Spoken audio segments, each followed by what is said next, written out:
kekuasaan Allah dan kehebatannya. Pada ayat yang lalu terakhir Allah Subhanahu wa taala mengatakan Al-Latif Al-Khabir. Dialah zat yang bisa menguasai tentang segala sesuatu yang sangat detail dan mengetahui apa di balik dari setiap segala sesuatu yang terjadi.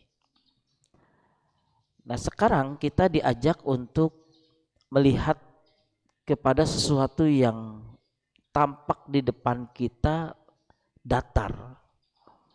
Tapi datarnya itu bukan karena datar begitu saja terjadi dengan fenomena alam. Tapi semua dari apa yang Allah Subhanahu wa taala sampaikan itu adalah bentuk dari kekuasaannya yang ingin ditampilkan kepada kita. Dan di dalam ayat ini Allah Subhanahu wa taala ingin menampilkan tentang bumi. Huwallazi ja'ala lakumul arda dhalulan famshu fi manakibiha wa kulu mir rizqihi wa ilaihin nusyur. Dialah yang menjadikan bumi untuk kamu yang mudah dijelajahi, maka jelajahilah di segala penjurunya dan makanlah sebagian dari rizkinya, dan hanya kepadanya lah kamu kembali setelah dibangkitkan. Di dalam ayat ini ada beberapa poin yang perlu untuk kita pahami. Yang pertama, Allah Subhanahu wa taala menyebutkan huwallazi ja'ala lakumul arda dzalula. Di situ Allah yang menciptakan, di situ bumi yang diciptakan, dan bumi yang Allah ciptakan Allah berikan sifat, dan sifat bumi yang Allah ceritakan itu adalah faktanya. Sehingga segala informasi yang disampaikan dan kemudian itu betul-betul terjadi, itu menggambarkan bahwa dialah yang memang ahli di bidangnya.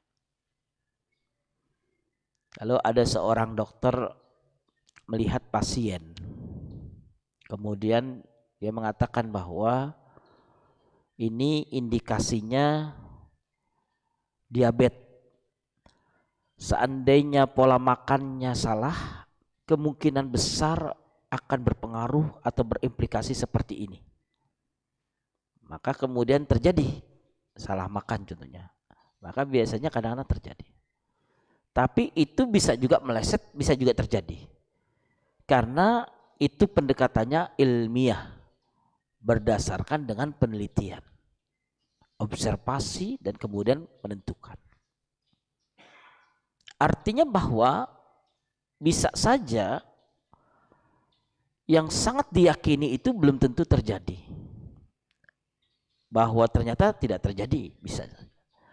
Atau sesuatu yang tidak disangka itu terjadi.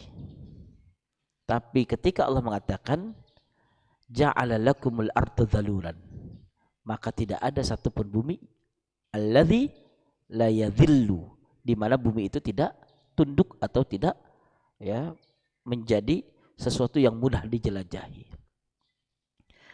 Nah, ini menggambarkan kepada kita bahwa kenapa Allah Subhanahu wa taala harus menyebutkan bumi itu dhalulan, mudah dijelajahi. Karena Allah Subhanahu wa taala yang menciptakan manusia, Allah yang menciptakan bumi, Allah jadikan bumi ini sebagai fasilitas untuk manusia hidup, maka seluruh yang ada di dalam bumi ini Allah tundukkan untuk kebutuhan manusia.